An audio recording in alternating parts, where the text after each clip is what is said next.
Hey, sister girl. Hi. Good evening, good evening, good evening, everybody, and welcome back to another episode of Hey, Sister Girl. We are tonight going to be talking about the science and simplicity of carnivore, and we do have a guest panelist that is going to be coming, but she's coming from work, so when she comes in, we'll pop her on.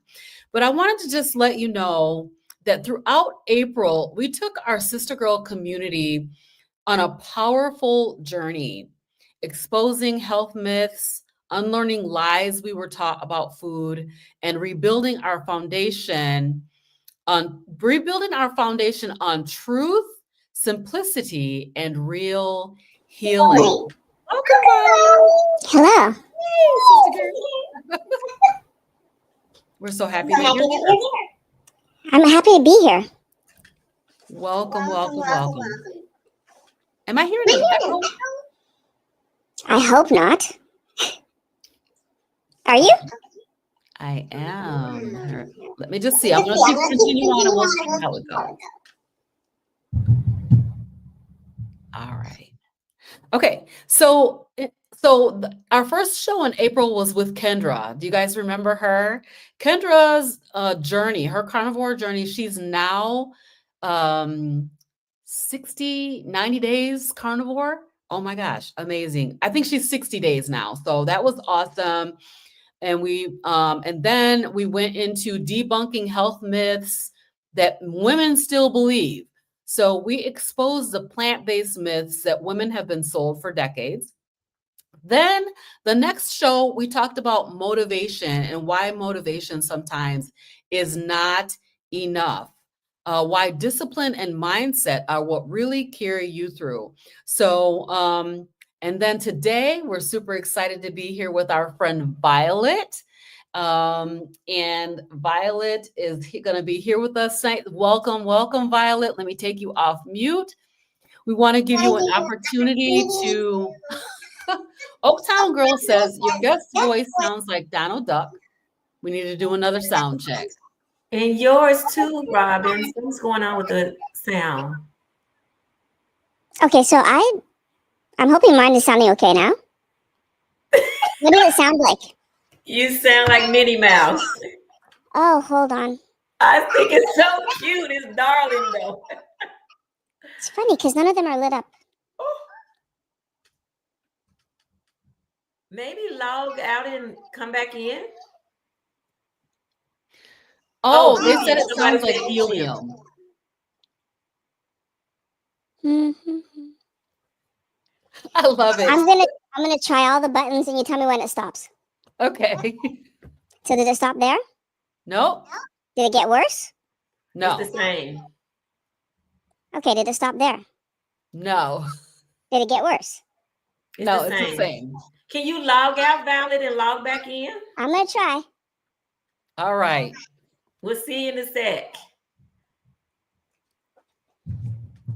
So while Violet is taking care of her technical difficulties, we're going to go ahead and we're going to hear from G. So as you know, G is cruising and enjoying her fabulous life. But she has a segment here, and we're going to go ahead and share her segment.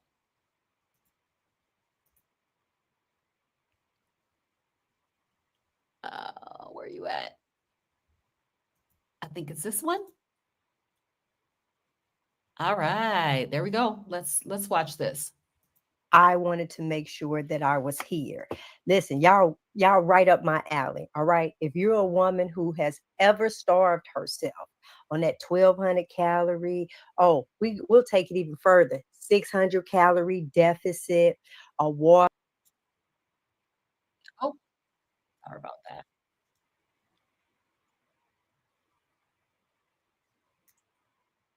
Etc.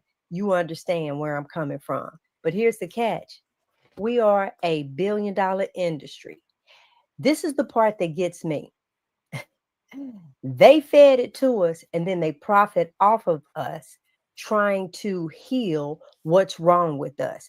Have you ever cried over a bowl of salad, or you were trying something, it's like, oh my God, I don't want to eat that next thing? Well, I'm here to address that. And I'll say again, hey, everybody, it's G Brown. And I know you guys probably miss me live on the show, but I'm trying to come to you as live as I can be. I'm on the ship, and let me show you what I have sitting next to me, baby. And I can't wait to get off because I'm finna eat this.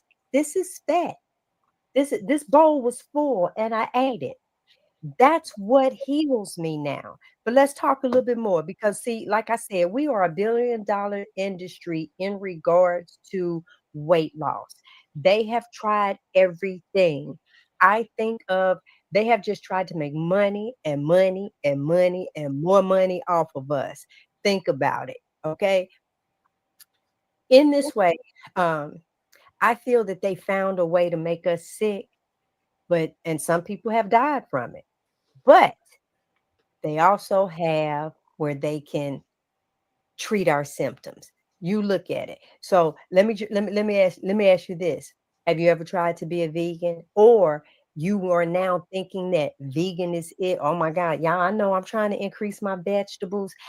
And those are the things that you're saying. We are actively saying it. I'm on the ship listening to kids say, I just want chicken nuggets. And then you need a vegetable, baby. If you eat the vegetable, then you can eat the meat. Throw the vegetable over. Okay, let the baby eat the meat. Here's the thing. I used to follow Tabitha Brown because I was vegan. She was vegan. Her last name was Brown. My last name was Brown. I live in North Carolina. She's from North Carolina. So I know we was just first cousins. Tabitha has had hip surgery. And you can look at people and tell when they still have a lot of inflammation. I'm going to call it fluffy. All right. Tell me this. Why are vegans? Because this question was always asked of me, right? And this is how I answered it. They wanted to know, why do vegans always try and make food taste like meat or tuna or the cheese or the scrambled egg? Why? And then they say, because that's how y'all fed us. And we still have those taste buds. And so, no, not at all. That's your body saying that's what it really is that you want. But somewhere we would actually put in, listen, I've been there. We would actually put in some chemicals. Go look at the pack versus it just saying ground beef. It has a whole list. Beet juice to make it look like blood. Oh, they real good at it, but it didn't matter. Let me show you me over time. There you go. That's me. That's that vegan in the middle. And people used to always say, how come vegans is still so big? How come they food is still left at the stores? And I want to tell you why so many of those diets don't work and why carnivore does. Okay. We've been told lies about eating less and moving more. And when I sat and thought about, oh my God, oh, okay. You start thinking about the foods and stuff that you can't have. And it's like, all right. I know I got to buckle down and do this. Oh, then you try and find a partner. And then you're going to start on Monday. All these things line up, but there's no success in it. I even went to the point of having the gastric sleeve. And I always share that my mother died not knowing that I had that surgery because I was embarrassed that as a grown woman, I was allowing my body to do what it wanted to do to me. Let me ask you this. If you went to the zoo and you saw animals that look like that, what would you be trying to do? Huh? You be ready to call Peter? But watch this here. Hello. Hello, somebody. Yeah. That's what we do to our bodies. And y'all don't think something wrong with that? You shame to look in the mirror and you don't think something wrong with that? That you turn around, you got row after row and your stomach is bloated and that's supposed to be okay? Let me show it to you again. If you went and saw, come on, people, let's look at the monkey. We know doggone well we got eczema, psoriasis, you got tumors. Look at them legs of the giraffe. Tell me that you haven't seen that. You haven't seen that. But if it's on us, let's look at some of the people. Look at the back of the arms. Look at the back, the fat back. right? They would stand to the side and you feel shame that you ever ask somebody, well, where's the baby doing? And find out they weren't even pregnant. That's not how we're supposed to be. That's not how we're supposed to be at all. So we've been told to cut calories, fear fat, and pile our plates with plants, spinach, kale, oatmeal, quinoa. But guess what? It didn't heal us. There's one thing about being smaller and still being hungry. Your hormonal system is off and you still are heavy, right? Think about this. And I said it again. Why do vegans mimic that meat? Burgers, tuna, eggs, etc. Because your body is craving it. And somewhere we done said, oh, but this is how we're supposed to eat. We're not supposed to kill the animals. Plants are unalive in you. Yeah. Tell me, how did that pollen work for you in your area? That came out of them trees. I ain't see you out there scooping it up, talking about, oh, I'm gonna make some pollen ice cream. But most of us are headed to the allergy clinic, right? Okay, listen. Those foods will spike your insulin. I know they talking about it today on the show, right? They don't keep us full. You turn around, you hungry again, right? The food, the box items in the center of the store, those are products, right? All of that will spike your insulin. So why eat the replacement meats that will still spike your insulin? What is it? Impossible, Beyond? It'll still spike your insulin. If you are a diabetic, you will still have to inject yourself with insulin, right? When a woman is dealing with hormonal shifts in her body, right, you get these sugar crashes, you get emotional eating, something is going on. All of the end up happening. But baby, carnivore is different. It is so different. And we come on here once again every week and try and tell you this is a simple animal-based food only. Meat, eggs, butter. Your body actually absorbs this. I'm so thankful. Let me tell you, when I come on this ship, I eat the exact same thing every day.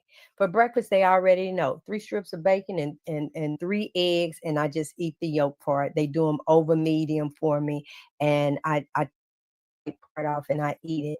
And then I have my fat bomb coffee. For lunch, they fix me a bowl of fat.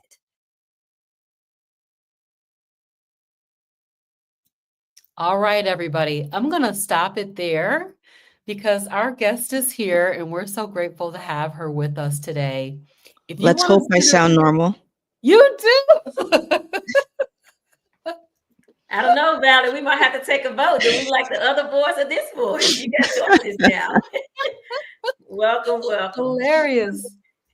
Okay. Wonderful. So, Violet, we're so happy that you're able to be here with us today. I will let you know that you can see this video, the full thing of it. It's about 12 minutes long on Hanging with the Browns YouTube channel. So please go over to G's channel and finish watching the rest of it, because this is really what she's talking about is really, really excellent.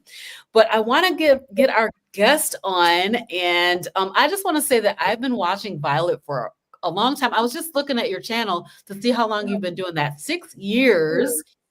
And I consider myself a wellness warrior because I've been watching your show for a long, long time. So welcome to the channel.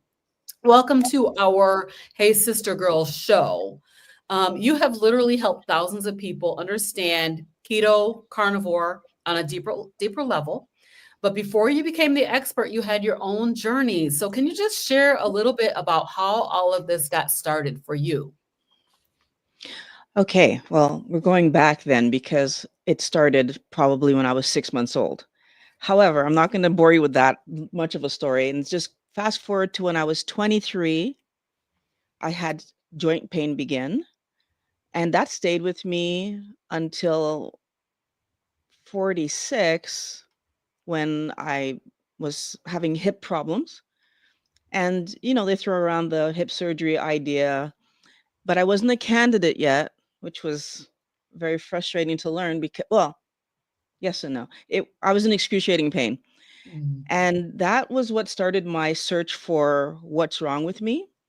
And it took me a good few months of trying to lose weight and, doing all the good things of eating low fat and walking is all I could manage to do. And I finally found keto at one point, because when I was inflamed, um, sorry, I found keto because when I was walking, my hip felt better. So weirdly enough, like, walking made my hip feel better, which didn't make any sense to me. And that's how I realized I had inflammation. Apparently, when you move around something that's inflamed, it feels better.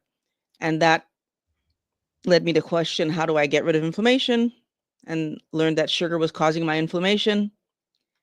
And that's how I found keto, because I couldn't understand how I would get all the sugar out of my diet. Now, keto doesn't take all the sugar out, but it got me down low enough that in 5 months, I had lost 80 pounds.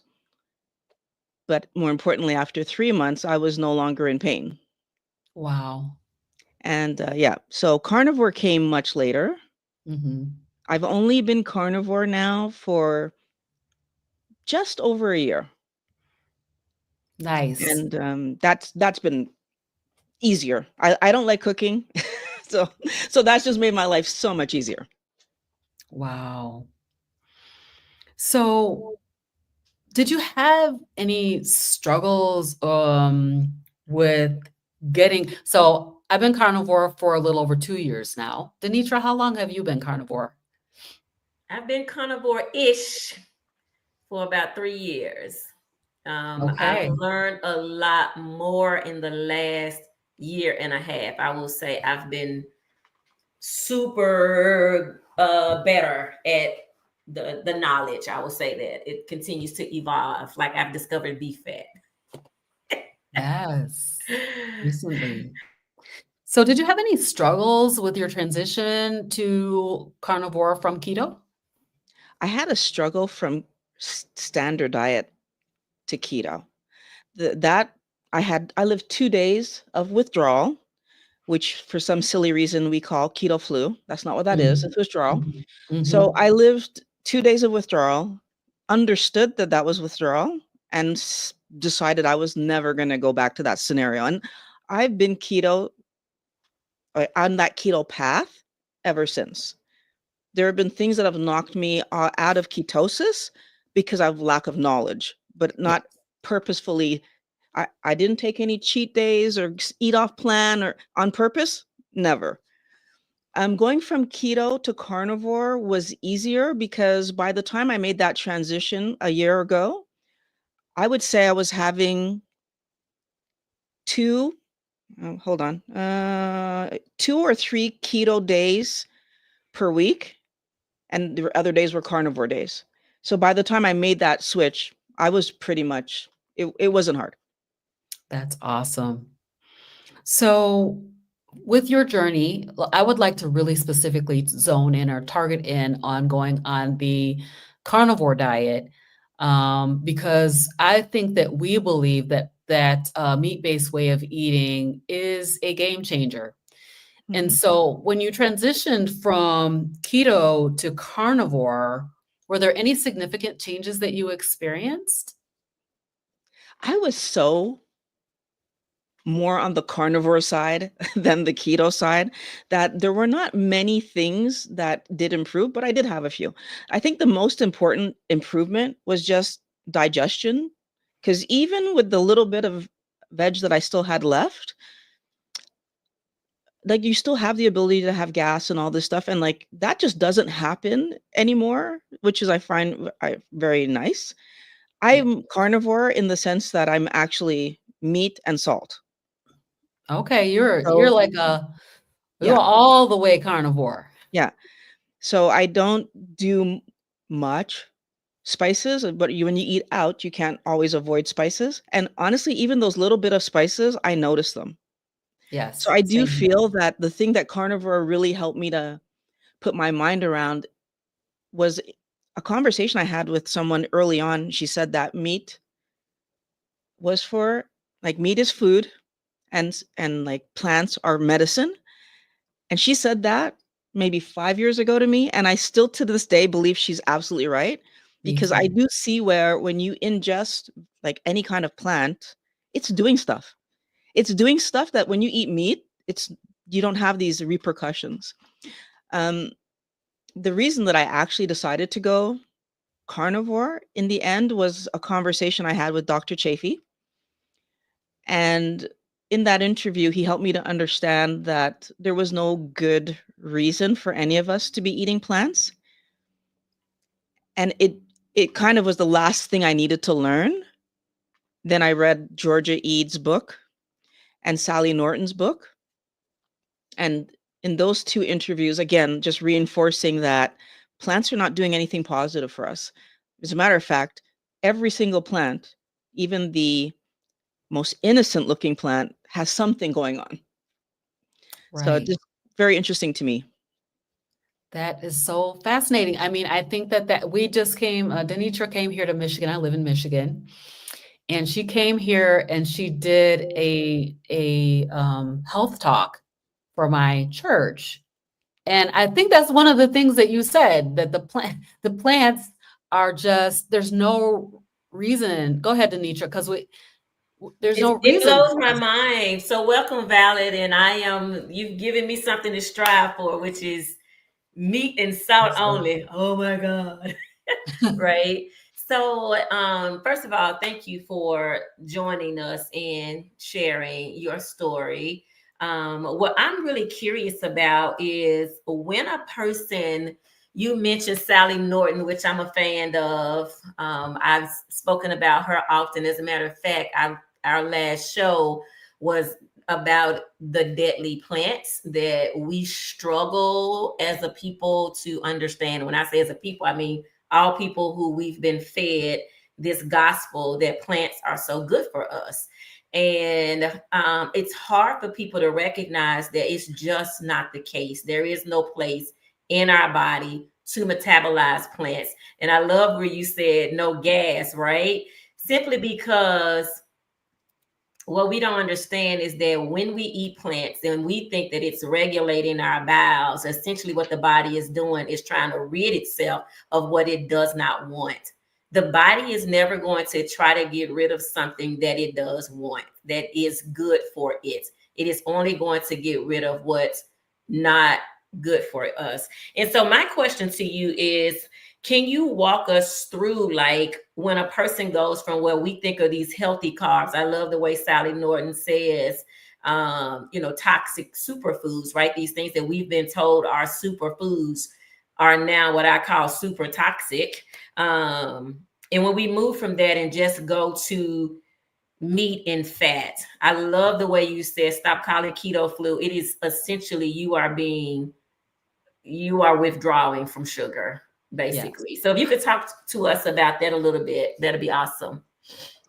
One of the things that I was sad that I didn't bookmark was that when I was first doing my research, I came across a chapter in a textbook that was online.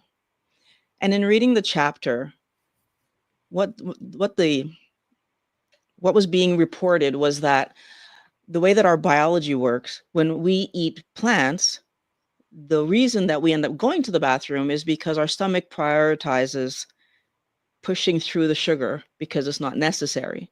And when I really wish I could have, I didn't know I would be doing this, or I would have bookmarked that.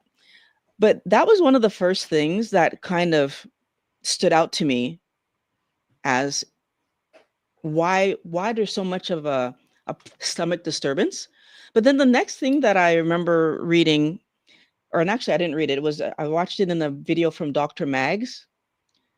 He also talks about keto and carnivore. I'm hoping I'm getting that name right, Dr. Mags. And he said that our intestines can manage 5 grams of fructose in terms of detoxifying. But yet we eat, like, an apple is 26 grams of carbs in total, and about half of that is fructose. When you start doing there's no way that we can be detoxifying the fructose that's coming in. And I think that even though we tend to talk about carbohydrates from the glucose side and I feel like we don't talk enough about fructose. Our liver is just, all of our internal organs are being smashed by fructose. Fructose, I believe, glycates somewhere between 3 and 7 times as much as glucose. And we're not talking about it. And it drives me crazy because, well, not only that, I'm sorry, galactose as well. That's not, remember, I'm changing topics, but galactose also not necessary for us to ever have. So I feel like there's so much in the sugar world that is just held from us Mm-hmm. that makes it sound like fruits and vegetables are so good for us, but even the safest of safe lettuce has some fructose in it. So, right, like we need to be aware of that. Now, the other thing that I'll say is all the other toxins. I did not know that I had a problem with nightshades until I did keto. And I was feeling amazing. And then I had some tomato, and it's hours, not days, not weeks, hours after eating tomato, after eating like eggplant, like these peppers. So that's the peppers came out of my life quite a while ago. Within hours, I would have joint pain again. Mm-hmm. These things impact us, and they impact us swiftly, much more swiftly than I think we even understand. It's part of the reason that medications work so well. But when you're just eating it on a daily basis, the harm that's happening to you, it's crazy. And we are not aware. Something you said earlier really struck me about the plants and the keto flu, taking those things out and how you went through this withdrawal process. I often say in the revelation that I often say is plant-based is sugar-based, right? The simple carbohydrates, the complex carbohydrates, they all metabolize in the body as sugar.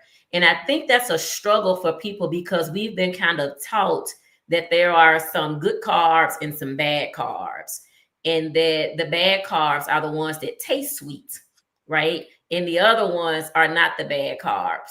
And when you were just saying that those nightshades, I was diagnosed autoimmune lupus.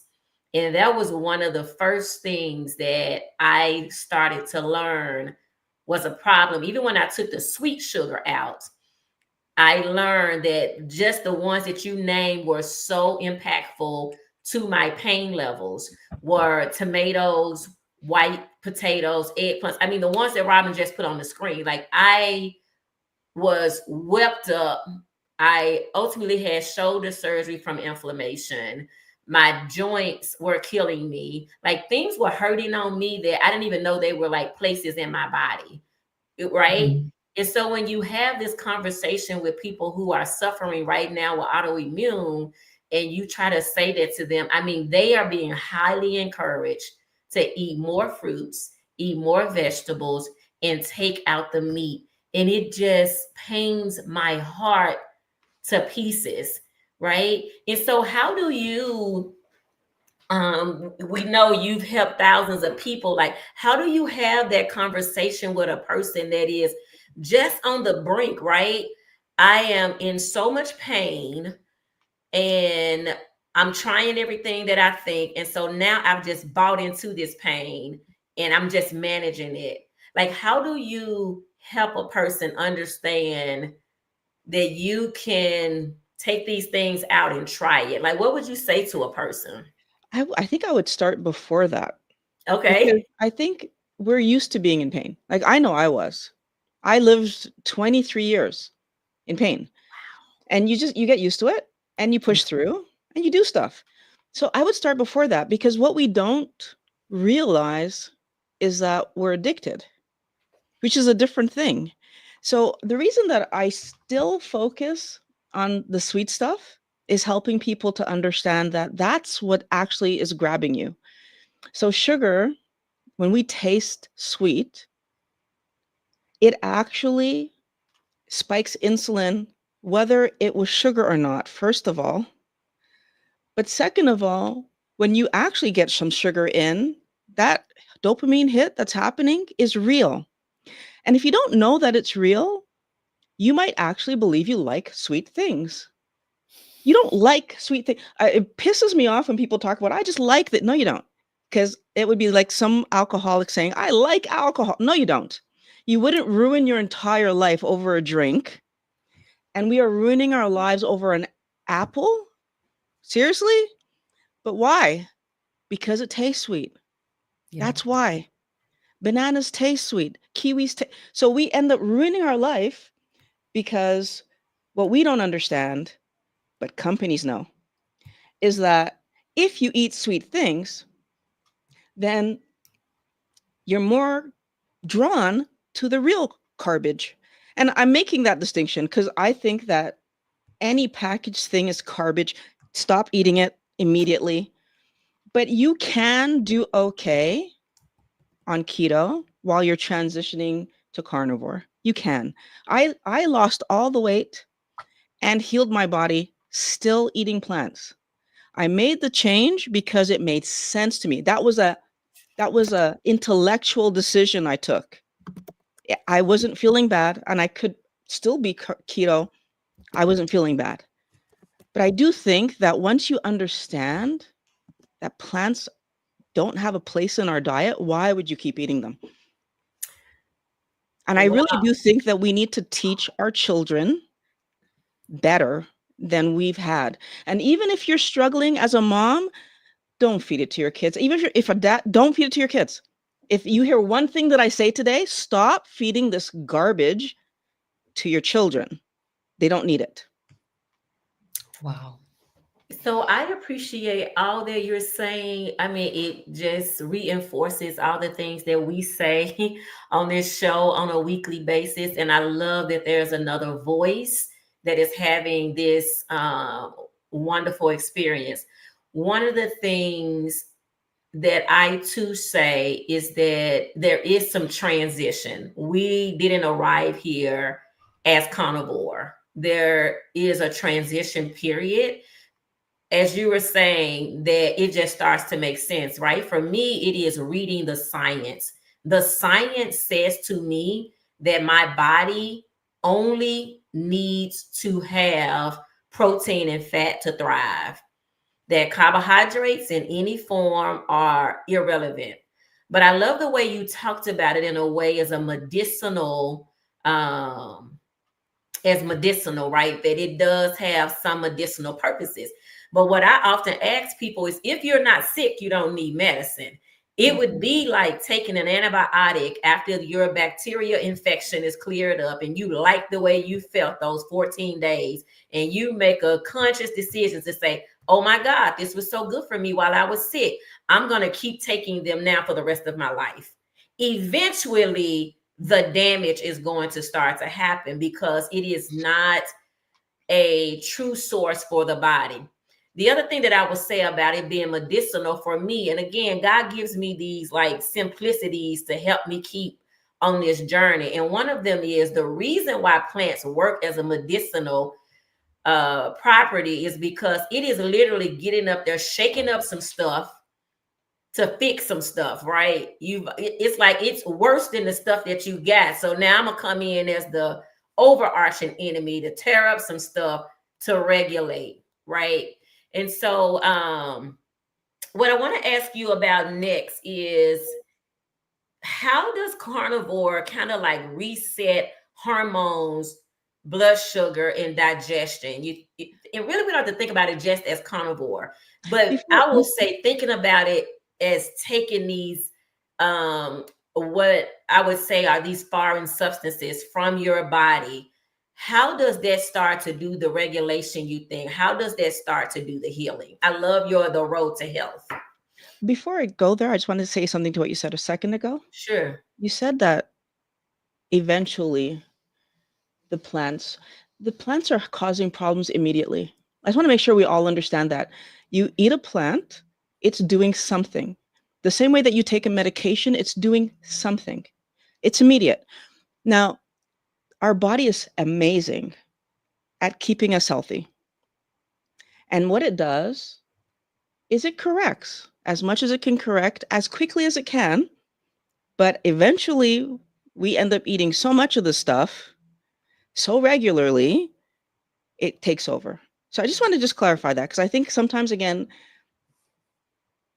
we have this impression because we're given it, and it's like they have us really taught well that if you're young, you can tolerate, and I hate that word, you can tolerate all kinds of stuff that actually you can't.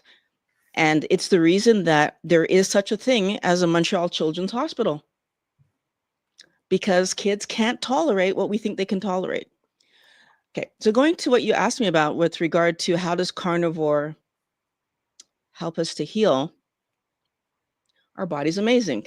Going back to that, when you stop poisoning it, it repairs itself. And it really is that simple. Don't give me the toxin, my body gets rid of the toxin. That's why we have all these internal organs that detoxify and help us eliminate. And so this is part of the reason that, as Denitra was saying, we really need to invest in eating the right foods and understanding that carbohydrates, so plants, are not giving us anything that we can't get from meat, fish, poultry, and eggs. You can get it all from there. As a matter of fact, I think it's funny that we don't have a book yet that's talking about what a superfood eggs are, because every single micronutrient that you need in the right proportion of fat and protein in an egg. I call it the multivitamin. Yeah. But you know, we've been so brainwashed that people immediately start to say, you know, what about the cholesterol and how the cholesterol becomes an issue. And so then I have to try to unpack for them how we got that bad information. I have to give the history lesson on unsell keys related to that. And so we've just been literally fed a bunch of garbage about what causes us to be healthy. And then it's a Valid and a Robin and a G and a Denitra and a Dr. Hampton and a Dr. Berry and a Carrie Mann that are, trying with everything within us to help people just go back to the science. Like, don't believe me. Look these things up for yourself around what sugar, what carbohydrates are doing to the body. And so for me, I appreciate you being here, Robin. I don't know if you have more before we go into the simplicity of carnivore. I saw this comment out here and I thought that this was really good. We're told that plants are needed to have healthy bowel movements, and fiber is good because it's needed to feed the gut microbiome, and both are not true, is my understanding and experience. Do you have any comments on this topic about the bowel movements? I mean, we can't talk about carnivore without talking about poop. So, So first of all, I would say that people think that they're constipated if they don't go to the bathroom every day. That's not reality. You're only constipated if there's something to exit. That is not exiting. That's first of all. But second of all, the gut microbiome is actually based on what you eat. So if you eat plants, it's going to be based on the plants you eat. If you eat only the right things you're supposed to eat, meat, fish, poultry, eggs, then that's what your gut microbiome is going to be based on. And I know that they sell probiotics, prebiotics, all kind of biotics, but like the truth is you don't need them unless you're going to be eating things that will feed on that stuff. It's hard because we've been sold this idea that fiber is needed for bowel movements, when in reality, it's the sugar that comes along with those fruits and vegetables that your body is pushing through. And when I learned that, I'm telling you, like, that changed my entire view of fruits and vegetables forever. I can't unknow that. It's the sugar it's pushing through, happens to be some fiber that came along with that. And by the way, the fiber tends to stay in your stomach and cause what? Gas and bloating and all kinds of problems. Lee Corpus, who's a carnivore, Mhm. lost his colon because of this stupidity that we believe about fruits and vegetables, and was able to show that now without his colon, what was the causing his problems? Because he could see it in the bag. It was the fruits and vegetables. Yeah. Changed to a carnivore diet, no longer having problems. Thank you Wow. for elaborating on that. So the thing that I say is that yes, fiber will make you poop, but it's not necessary to poop. The reason why it makes you poop is because your body doesn't want it, so it's trying to rid itself of it. I use the car analogy of going to pump gas. When you go to the gas station and you're pumping your gas, you do not stand there and wait for that gas to hit the ground. You expect that gas to absorb throughout the car to take care of the things that you need to do in your car. It's the same way for your body. What your body needs is going to absorb it. It's not going to, how is it doing anything for you if it's dumped in the toilet? Right. And we call these things bowel movements when we should be referring to it as waste. Right. I did research on a lion. A lion is a carnivore. A lion only eats meat. When you find a lion's poop in the wild, the only thing that is in their poop, and think about all the meat that they eat, the only thing that is in a lion's poop is skeletal bones and hair.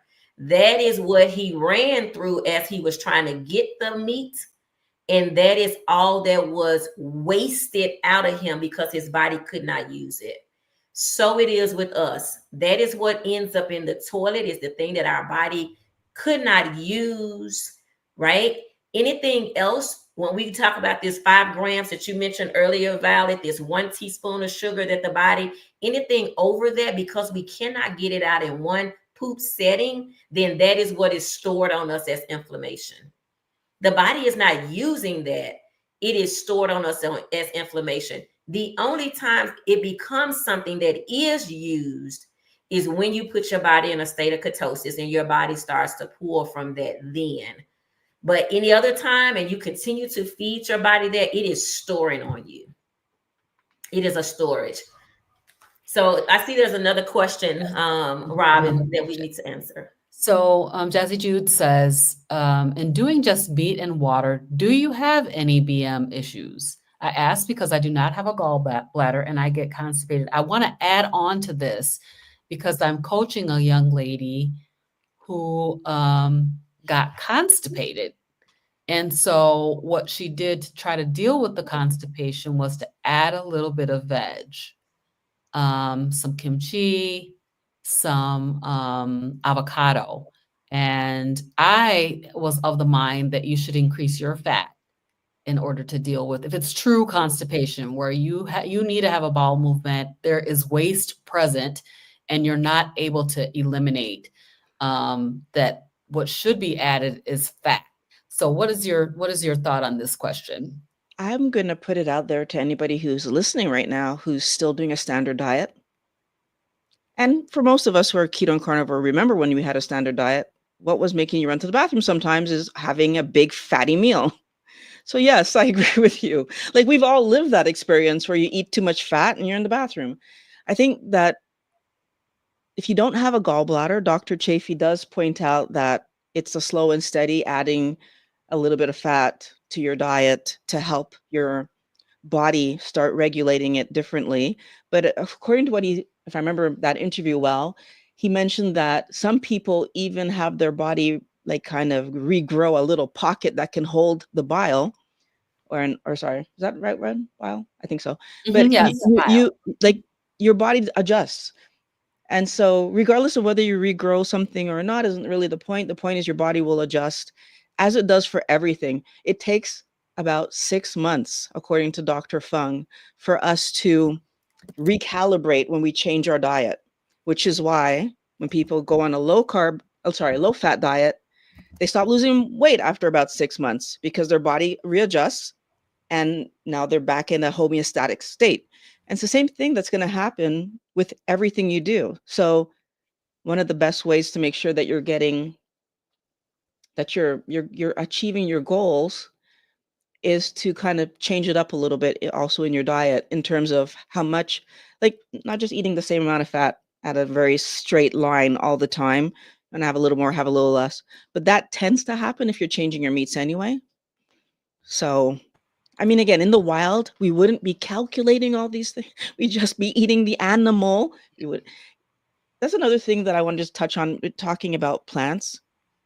Yes, we always, through our history, have eaten plants in times of desperation. We are living in one of the most abundant times and we're eating plants. It doesn't make any sense. Right. That's so true. Yep. Denisha, I really want to have you comment on fat because I know recently you have discovered beef fat and Absolutely. the wonders of beef fat. Can you just talk a little bit about that?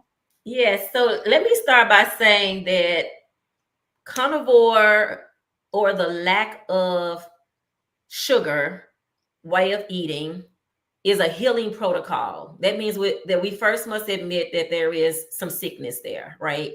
93% of Americans are metabolically not well. We are unhealthy, and we have to decide which one of those statistics are we in. Most of us are in the 93. So the first thing we have to do is admit that there is some sickness, right? So for me, I've been on a healing protocol for maybe 7 years strong, where I started with keto, learning low carb. And carnivore is a type of keto. It's the extreme of keto where you're putting your body in ketosis. So Robin asked this question because I've been really watching and intentional about my way of eating for the last 3 years.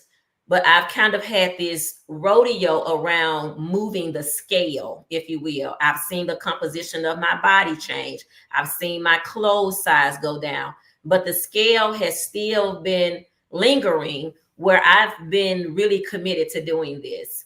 And so I couldn't understand why, but I was cool because my lab work is getting better.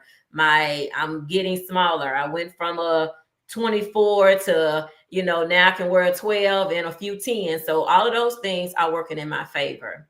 What I will say, in the last 2 to 3 weeks, maybe the last month, I discovered eating beef fat. I understood eating protein and fat, but I always ate it with my steak, and the fat that was with my steak, I didn't avoid it. But I wasn't intentional about adding fat. But oh my God. It has been amazing for a number of reasons. One of them is, the pooping more, because I think it's working on the inflammation, right? It is helping is getting the right stuff in and pushing the wrong thing out, right? And so for me, the fat has brought clarity. It's brought more satiety. When I'm working with my clients, I teach them the word satiated. So I'm eating less because I'm staying satiated longer, right? And so for me, that's been amazing. And the taste is great. So the thing we have to do is eat fat without fear. That's what I will say. Eat fat without fear. And I'm talking about fat on the meat, the thing that has been demonized, that we've stayed away from. Real butter, not margarine, no seed oils. Take the ribeye. I actually go to a butcher now. I went there today. I go to a butcher, and that butcher cuts for me their beef fat, and I bring it home and I fry it up and I eat it just like that. Okay. I see the question from Jazzy Jew says, do you take any supplements? So the supplements, I am, I think about, there's a popular target right now for Black women around some vitamins that, for me personally, I feel like the Black women are being exploited. That they are being deeply exploited because they're listing all of these things that women are suffering with. And in their suffering, their recommendation is that they take these vitamins. And I'm saying to any Black girl, and I'm saying that intentionally that way, that you do not need those vitamins until you have figured out how to get your nutrients from the foods that you eat. And so, Jazzy Jude, I would say, I've started to add in a collagen, just trying out something. I take iodine now. And again, for me, these things are trials, and these things have just come for me in the last couple of weeks. Primarily, I do not take any supplements. At one time I was on vitamin D. I had my lab work done. Even my vitamin D is regulated where I'm not even prescribed vitamin D anymore. How about So you, I'm sorry. How about you, Violet? Any So supplements for you? what I'm gonna okay, I have a few things I want to speak to. You said earlier you're talking about weight loss and you're talking about health and weight. So the thing I like to make sure that people understand about health and weight, our body gains weight to protect us. These toxins that we eat need to go somewhere, and they're either floating around in our body harming us or they're in fat storage, which now means the flip side of the coin is if you are thin and eating garbage, you probably have internal damage happening. You should be scared about that. Yes. There's too many people that just all of a sudden are in the hospital and they don't understand why, because the stuff you eat is doing something. Okay. The second thing I want to talk about is you're talking about fat and protein and fat. I do think that I've always just added fat, not knowing it, because I fry everything. One of the lovely things about learning that you didn't have to be afraid of fat is I could go back to frying stuff, which for me was really fun. Okay, so if you're eating carbohydrates, the other thing that I want wellness warriors who are trying to lose weight to understand, when you eat carbohydrates, you actually can eat more. And the story I have to share with you about my realization that that's not fault, that's a real thing. When you go to Costco, you can buy pork belly. You know, they cut it up in the exactly the same size pieces. Mhm. So when I was keto, I could eat one of those alongside my vegetables. And the first time that I tried to eat one of those as a carnivore did not function. I couldn't even get through half of it. Wow. One meal a day. So it was the same story, 24 hours since I'd last eaten. Couldn't get through half of it. And I've never been able to get through a full piece of pork belly without having vegetables beside it. Wow. So we need to understand that that thing where they say, oh, you know, carbs help you, it really does. It helps you to eat more. Now, the question you asked me was, do I take any supplements? Or Yes. I take iodine every day because I learned that we cannot get the amount of iodine we need.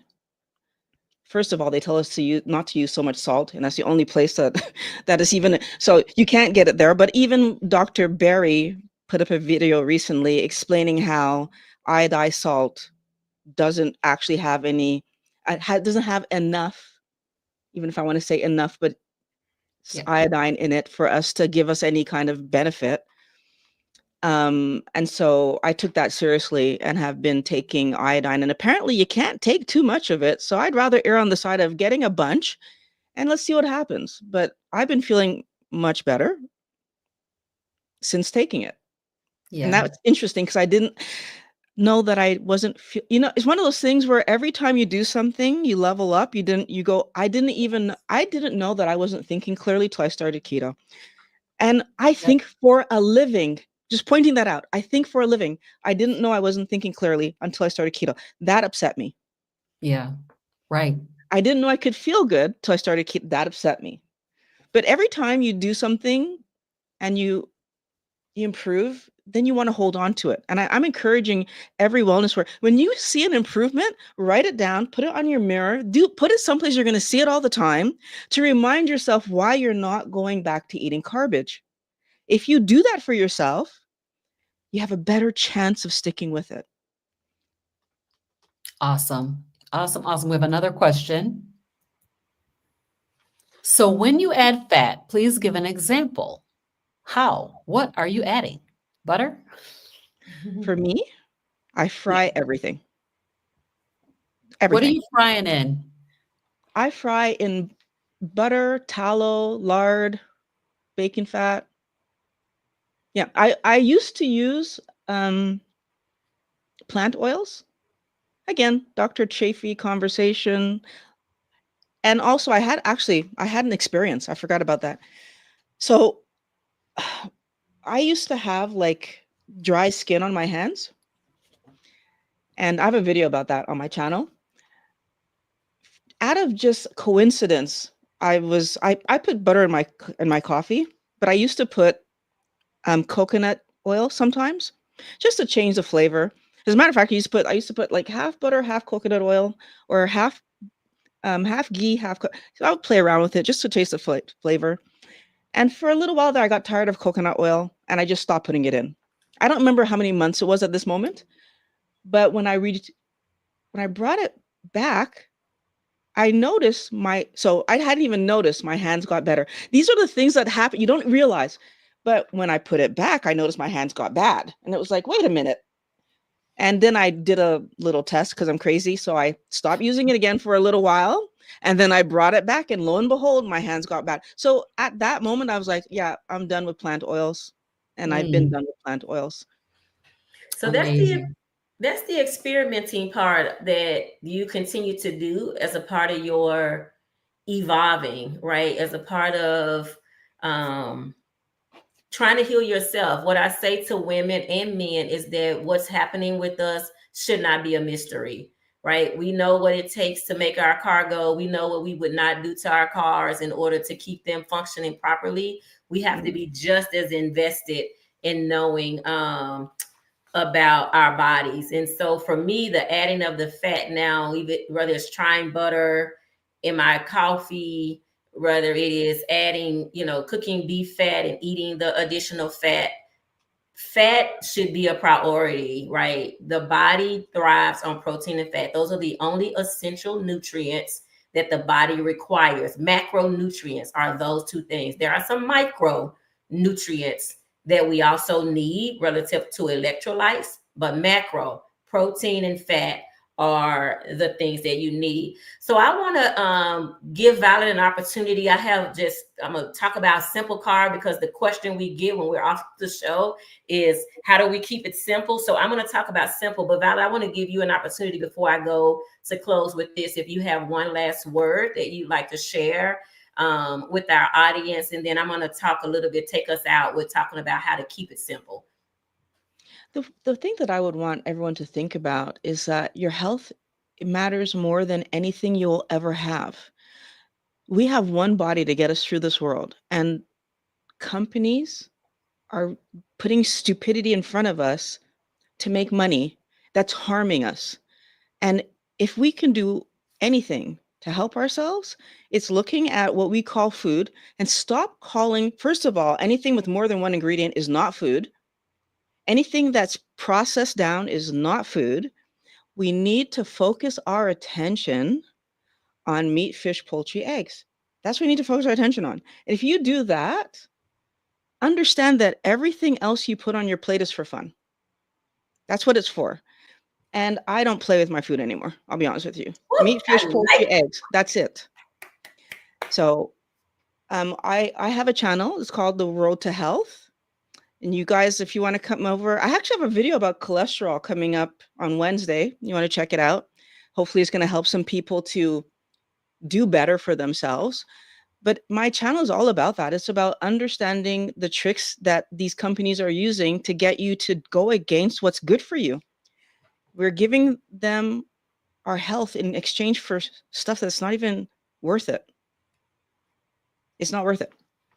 Absolutely. Thank you so much. And you all go like, subscribe to Violet's channel. So in closing, I want to talk just a little bit about, for those of you that are interested in starting a no sugar way of eating, because I'm a teacher and sometimes I try to stay away from the label of carnivore because it sounds overwhelming to people. And so essentially what you're doing is removing sugars from your diet. That's what you're doing. You're not eating sugar in the form of sweet sugar or in the form of not so sweet, because the not so sweet and the sweet both metabolize as sugar. Your body doesn't have a gauge that says, oh my God, that was a banana. Oh my God, that was a cookie. The body says, woo-wee, that was sugar. and it's happy to have it. And so again, we're not talking about perfection here. We're talking about progression. We're talking about making some choices for your health, you being intimate with your body, and try to turn some of these chronic illnesses around. We're talking about diabetes being healed. Diabetes is a result of overeating carbohydrates, having a stroke, having high blood pressure, having PCOS. All of these things are a result of how insulin is performing in your body, or the lack thereof. And what we're saying is you have the power to change that. So here's a way to start. A way to start is creating a grocery list that looks just like what Valerie talked about. 1 ingredient foods: ground beef, ribeye, chicken thighs, pork chops, lamb, eggs, bacon, sardines, beef, butter, tallow, ghee.